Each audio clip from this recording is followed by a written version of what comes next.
ओशो ने बताया, कबीर का राज, कबीर एक ऐसा हीरा जो अभी अभी धरती की गोद से निकला है।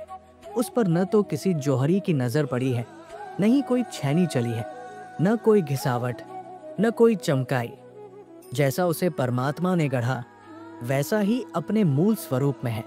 अभी तक मनुष्य ने उस पर अपनी कोई छाप नहीं छोड़ी।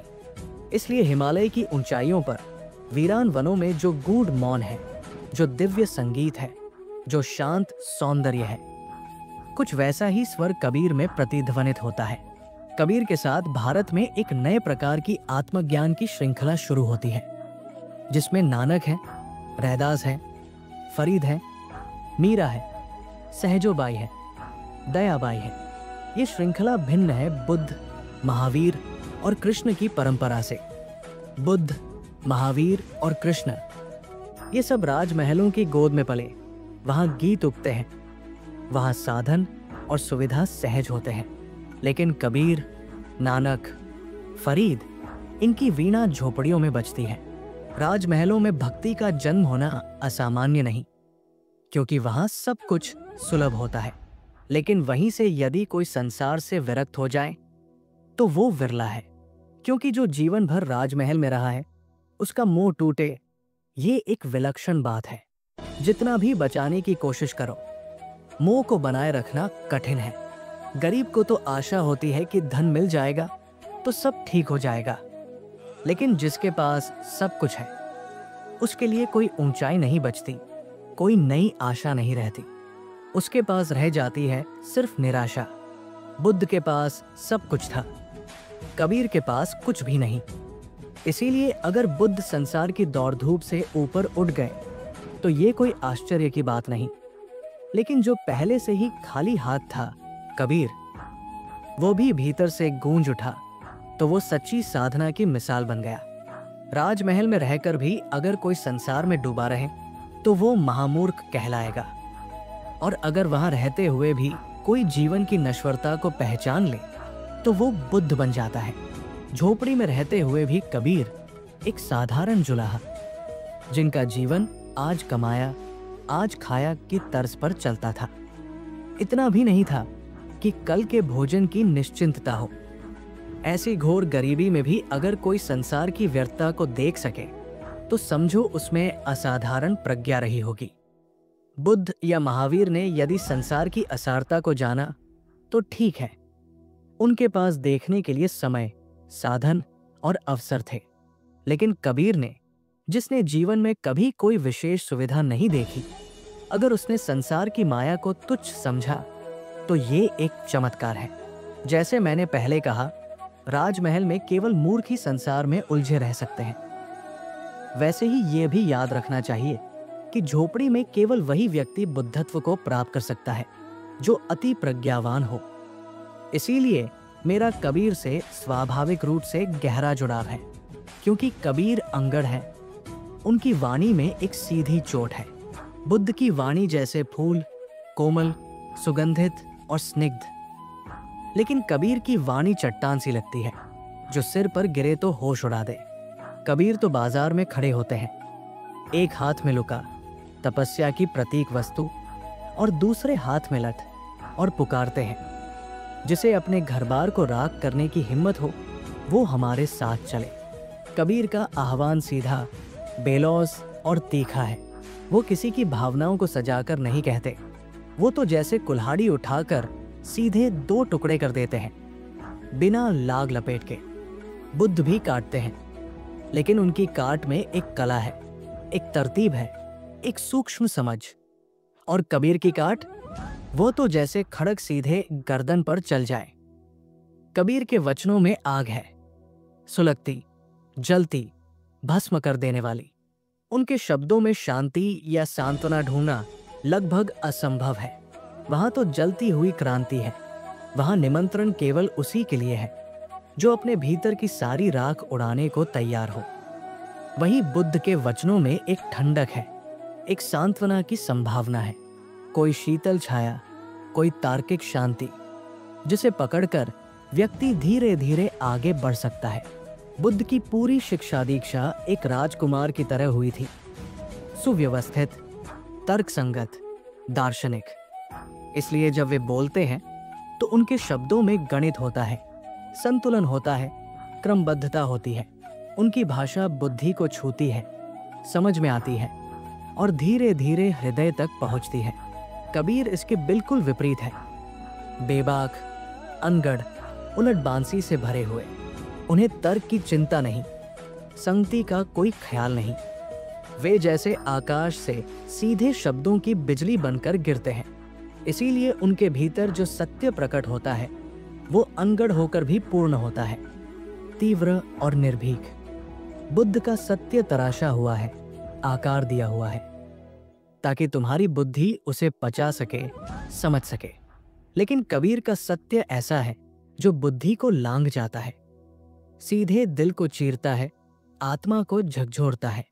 बुद्ध की पूरी प्रक्रिया बुद्धिवादी है। वो सोचने समझने वालों के लिए है, लेकिन कबीर की वाणी सोच को तोड़ देती है, भीतर की चुप को जगा देती है। इसीलिए बुद्ध ने कुछ प्रश्नों को कभी छुआ ही नहीं। उन्होंने उन्हें अनुत्तरित छोड़ दिया या सीधा इनकार कर दिया। ऐसे प्रश्न जिनमें विरोधाभास स्वाभाविक है, जिनके उत्तर शब्दों में नहीं, अनुभव में छिपे होते हैं। ऐसे अनुभवों को व्यक्त करने के लिए अगर कुछ कहना हो तो कबीर की उलट बांसियों जैसी भाषा चाहिए। जैसे कबीर कहते हैं, अचंभा देखा रे भाई, नदियां लागी आग। बुद्ध ने भी वो नदी में लगी आग देखी है। उस अनुभव को उन्होंने भी जिया है, पर वे कह नहीं सकते। उनकी शिक्षा दीक्षा उन्हें रोकती है, वो पूछती है, इसका प्रमाण क्या है? तर्क कहाँ है? बुद्ध ठहर कर कहते हैं, मैं तुम्हें विधि बताता हूँ। तुम चलो मेरे साथ उस नदी के किनारे तक, फिर तुम खुद देख लेना। मगर मैं ये दावा नहीं करूंगा कि नदी में आग लगी है। बुद्ध मार्ग बताते हैं, विधान सिखाते हैं, पर अनुभव को शब्द नहीं देते, क्योंकि अनुभव को कहने से वो छोटा पड़ जाता है। वही कबीर है, गाँव के गंवई, सहज और बेफिक्र सीधे कह देते हैं, नदी में आग लगी। अब कोई पूछे कि नदी में आग कैसे लग सकती है, तो कबीर मुस्कुराते हैं, कुछ न कहें, क्योंकि समझने वाले के लिए इशारा काफी है।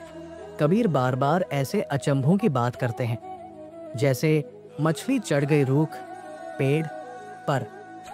अब ये बात सुनकर तर्क चौंक जाए, पर कबीर को इसकी परवाह नहीं। उन्हें न तर्क की चौखट की चिंता है, न गणित के ढांचे की, क्योंकि कबीर किसी स्कूल कॉलेज से नहीं निकले। उनकी कोई पारंपरिक शिक्षा दीक्षा नहीं हुई, इसलिए वे शब्दों में बंधे नहीं हैं। वे अनुभव को जैसे जैसे भीतर आया वैसा ही उड़ेल देते हैं। उनकी बात में तर्क हो या नहीं, पर सत्य होता है, जिया हुआ, जला हुआ और आत्मा से निकला हुआ। हाल ही में कुछ पश्चिमी चित्रकारों ने अपनी कलाकृतियों पर फ्रेम लगाना बंद कर दिया है। जब उनसे इसका कारण पूछा गया तो उन्होंने कहा, प्रकृति में किसी चीज की कोई सीमाएं नहीं होती। जब हम सूर्यास्त देखते हैं तो क्या वह किसी सीमा में बंधा होता है? सूर्यास्त न कहीं शुरू होता है न कहीं समाप्त, वो तो अनंत में फैलता चला जाता है। लेकिन जब हम उसे कैनवस पर उतारते हैं तो उसे एक सीमा दे देते हैं, ऊपर से उस पर सुनहरी कलात्मक फ्रेम चढ़ा देते हैं, और उसी क्षण वो सूर्यास्त झूठा हो जाता है, क्योंकि असली सूर्यास्त पर कोई चौखट नहीं होती। ठीक यही बात तर्क के बारे में भी कही जा सकती है। तर्क एक सुंदर फ्रेम है, बेहद बारीक नक्काशी वाली, पर फिर भी एक सीमा। सत्य पर कोई फ्रेम नहीं चढ़ाई जा सकती। बुद्ध और महावीर ने जो कुछ कहा वो तर्क की चौखट में था, क्योंकि उनकी शिक्षा दीक्षा ऐसी थी। वे खुलकर बेतरतीब बात नहीं कह सकते थे।